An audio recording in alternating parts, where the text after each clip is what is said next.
আপনাদের সামনে। তো আমি অনেক দিন রেসিপি কিছু দেখাইনি, তো চলুন আজকে একটা নতুন রেসিপি দেখাই। তো একটা নতুন পনির বানাবো। এই যে পনিরটাকে আগে কেটে আমি আমুলের পনির কেটে ভেজে নিয়েছি। আর এখানে ক্যাপসিকামটা আর কাঁচা লঙ্কা, গোটা এলাচ মানে গোটা গরম মশলা যেটা থাকে, এলাচ, লবঙ্গ, দারচিনিটা ভেজে নিয়ে ক্যাপসিকামগুলো এখন ভাজছি। আর দুটো কাঁচা লঙ্কা দিয়েছি। আর এইটা আমি মিক্সিতে পেস্ট করে নিয়েছি। এর মধ্যে আছে চাল মগজ, কাজু আর পোস্ত বাটা। এইটা ভাজা হলে আমি এই মিক্সটা এর মধ্যে দিয়ে দেবো।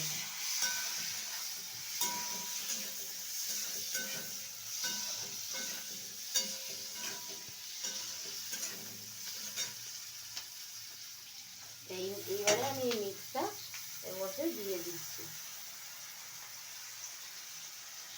হাত দিয়েই দিলাম।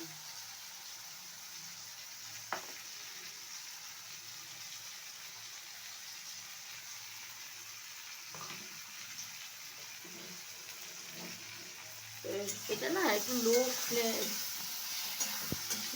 আঁচে করতে হবে, কারণ না পুড়ে যাওয়ার ভয় থাকে। হ্যাঁ, আর এতে বেশি আরও এর মধ্যে একটু আমি নুনও অ্যাড করেছি, সেটা আপনাদের দেখানো হয়নি। আর একটু হালকা হলুদ দেবো, একদম হালকা না দেওয়ার মতো একটু হলুদ দিয়ে দেবো। ঠিক আছে,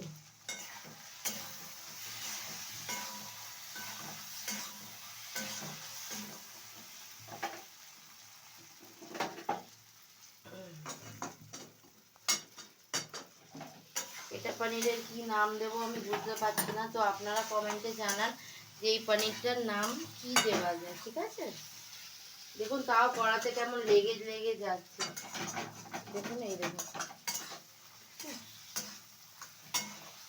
এটা একটু নাড়িয়ে এবারে এই যে মিক্সটার একটু লেগে আছে এতে করে জলটা দিয়ে দেবো।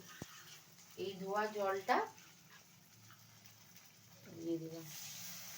এতে না বেশি জল পড়বে না, যতটুকু প্রয়োজন, কারণ এটা না একটু গায়ে গায়ে হবে। এটা হলুদ আপনারা দিতে পারলে দেবেন, না চাইলে নাও দিতে পারেন। আমি মনে হচ্ছে একটু দিয়ে ভুল করেছি, ভাবছি টক দই দেবো কিনা। পনির তো এমনি একটু টক টক। দাঁড়ান একটুখানি জল, তারপর জলটাকে টেনে নেবে।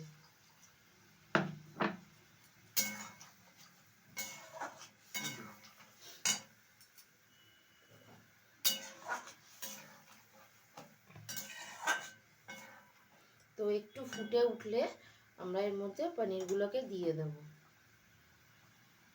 দিয়ে সামান্য এতে একটু বাটার দিয়ে দিতে হবে। ঠিক আছে, দেখুন হালকা হালকা এটা ফুটে উঠেছে। তো আমি আস্তে আস্তে পনিরগুলোকে দিয়ে দেব।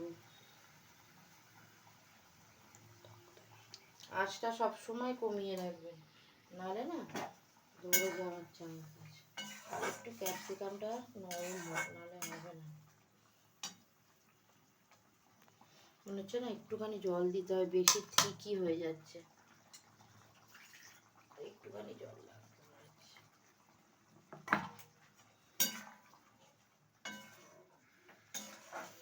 যখন না এটা ফুটাবে একটুখানি আঁচটা বাড়িয়ে দেবেন।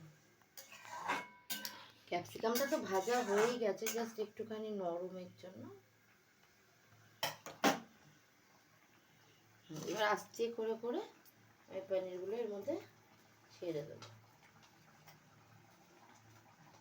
কার কার পনির খেতে ভালো লাগে আমাকে জানান তো কমেন্টে। এই যে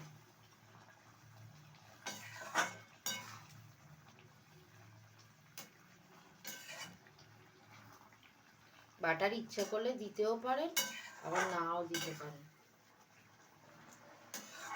একটু ফুটে উঠলে সামান্য আপনাদের স্বাদ অনুযায়ী একটু চিনি জাস্ট দিয়ে দেবেন, তাহলে রেডি আপনাদের পনির।